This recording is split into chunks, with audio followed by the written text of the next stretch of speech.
Okay, so in your current situation, we have the Five of Swords.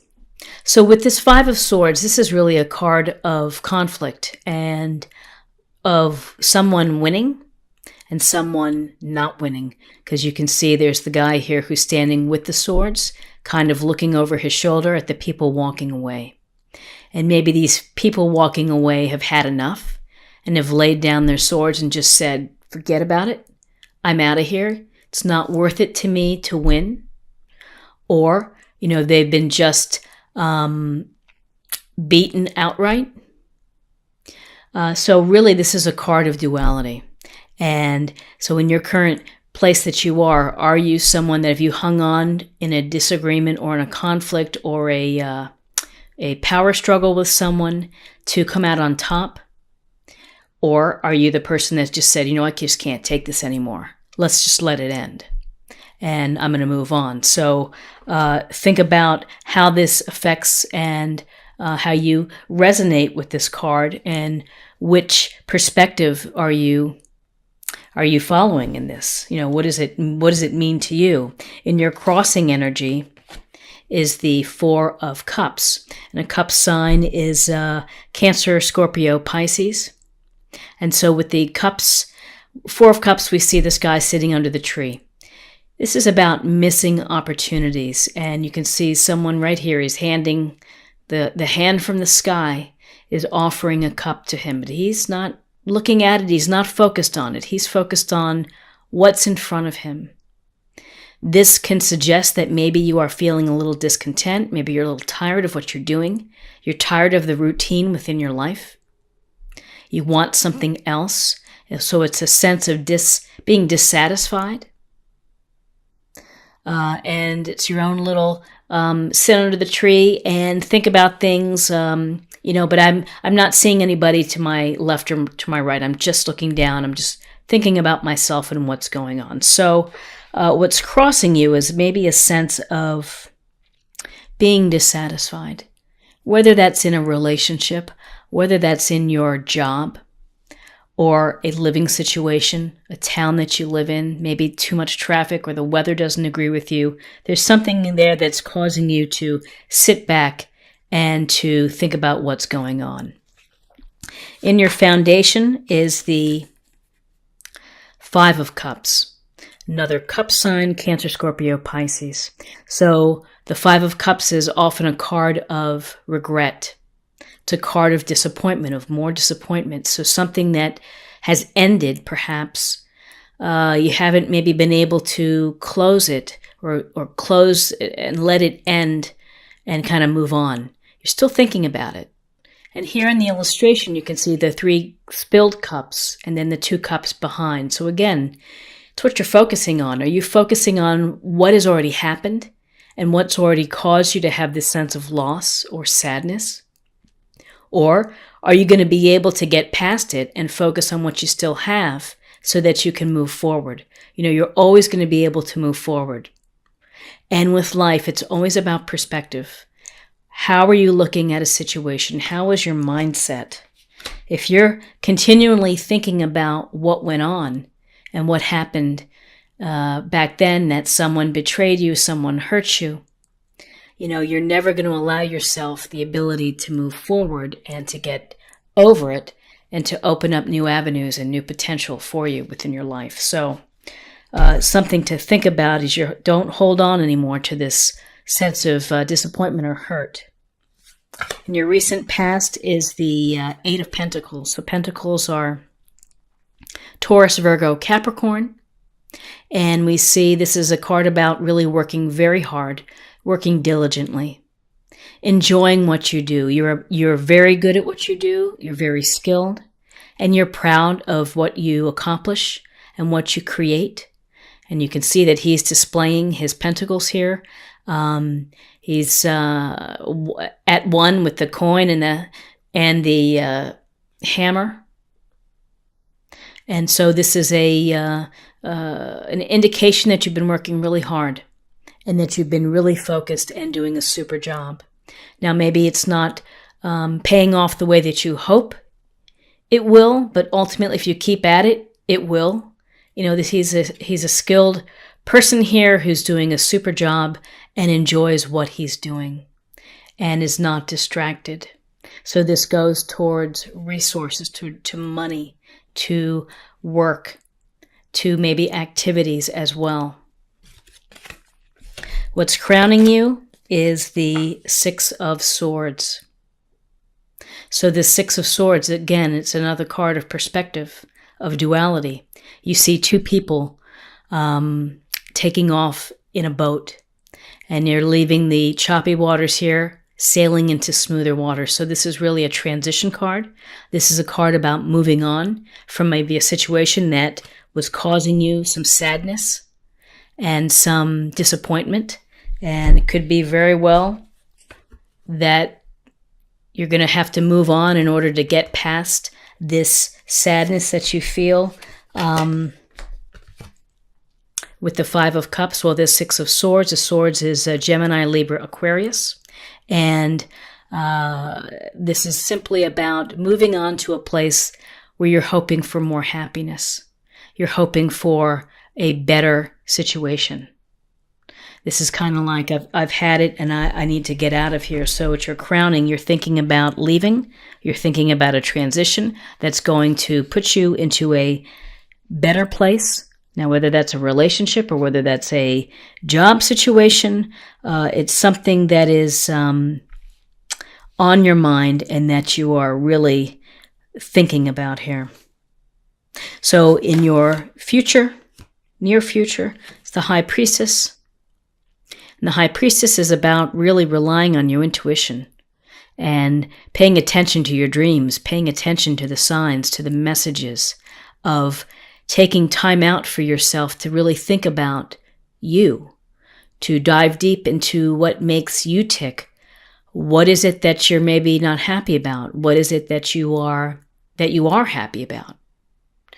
With the High Priestess, there's a sense, this is feminine energy, very knowledgeable, and you are the greatest expert on yourself.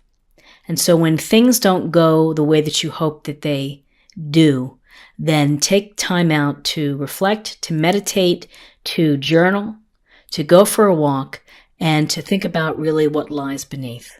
And within the High Priestess, it's a sense of trusting your inner guide, trusting your instinct, trusting in what you believe, and trusting your own psychic and intuitive abilities, which everybody has and everyone can access if they just pay attention to the signs. So, this intuition is going to be able to help inform your decisions, whether you have to move on or whether you are, things that you feel disappointed about. There is a sense of disappointment here, of hard work.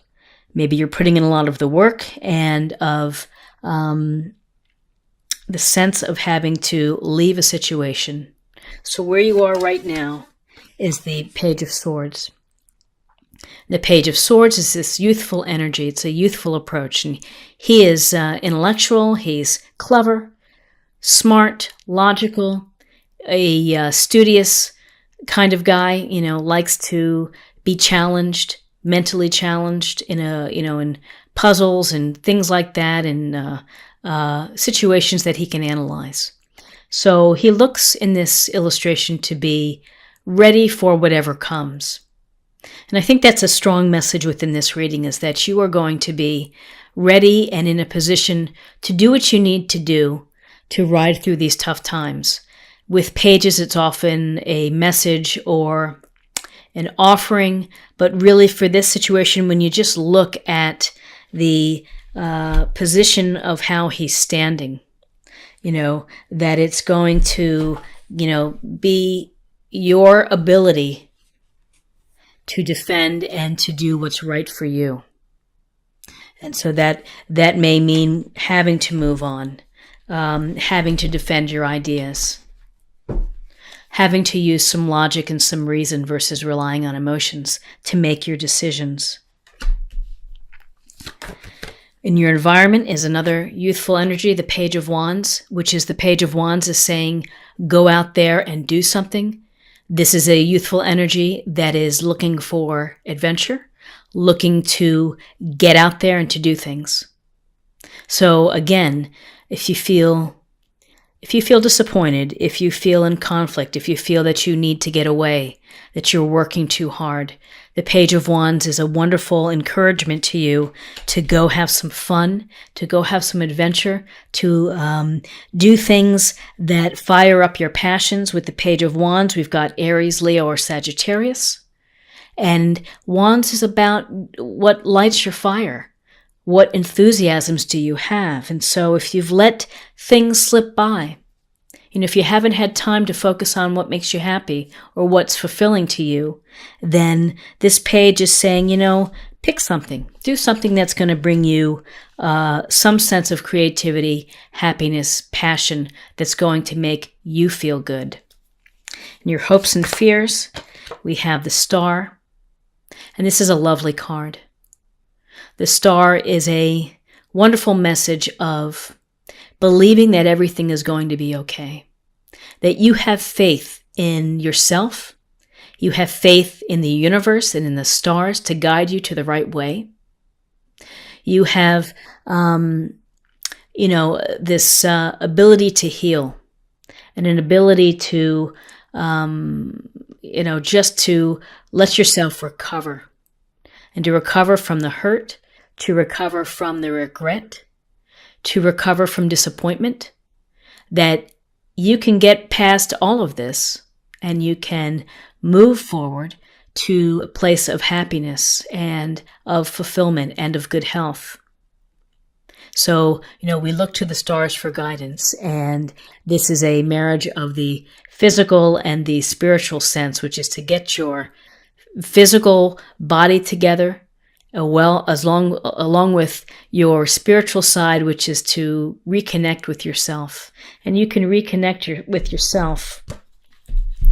Put these cards here. You can reconnect with yourself by digging within, thinking about what lies beneath your subconscious, what's really going on in your heart, in your soul.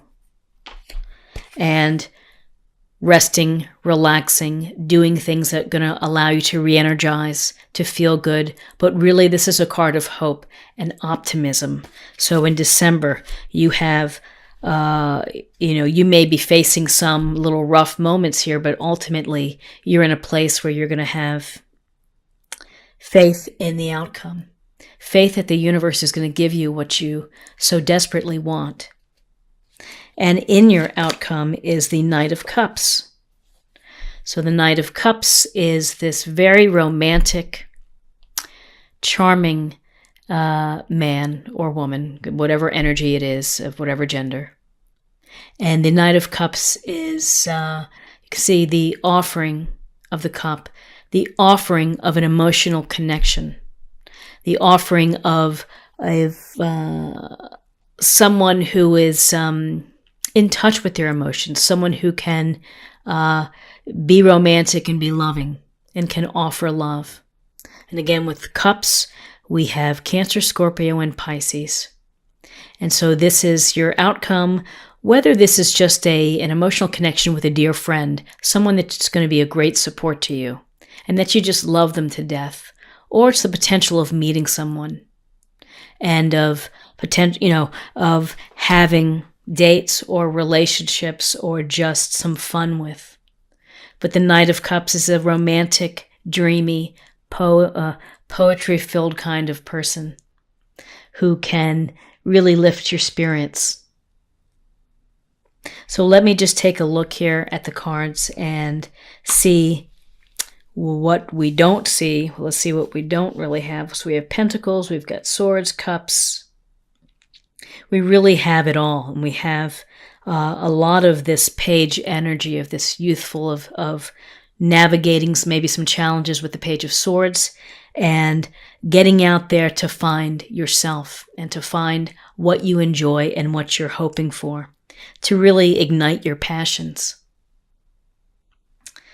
Let's see what else. You're working hard, and you've had a little conflict, had a little couple of disagreements here. You can get past those. You've had some disappointment. You can definitely change your mindset and get away from that perspective. And, you have some decisions that are coming your way of maybe just to move on, to allow yourself to move on. So this is a beautiful card, laughter. So it seems that laughter is like life's best medicine. And so when you feel a little bit of regret, when you feel a little bit of dissatisfaction with how things are going, laughter can lighten the load a bit. And if it's laughter with your family, simply watching a funny movie, reading a funny book or article, watching some things on YouTube, laughter can lift your spirits. And so allow laughter, have some good laughs with your friends and go out with your friends, enjoy, smile, and let people see you laughing. And when you're laughing and smiling, that Knight of Cups is going to come right in with his cup and say, hey, how are you?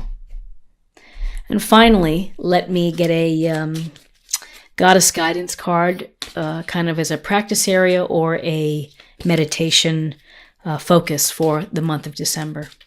Nimatona, sacred space. Create an altar or visit a power place to connect with the divine. Oops. So I don't know how many of you have altars or have a little place that is your own. It could be a nook. It could be just a part of a, outside on the deck or in one of your bedrooms or in the living room, but it's a place for you to kind of just gather yourself and to pray or to meditate or to reflect. Some people with their altars will have crystals set up in a grid or pictures or Buddhas or whatever divine sources or gods that you follow. Allow yourself a place that is yours and that you can calmly meditate or sit in stillness, and to, again, when you're able to have that sacred space, you're able to heal. I'm going to try not to block this. It allows you to heal and to have faith, and to have faith that the universe is going to help out and give you what you need.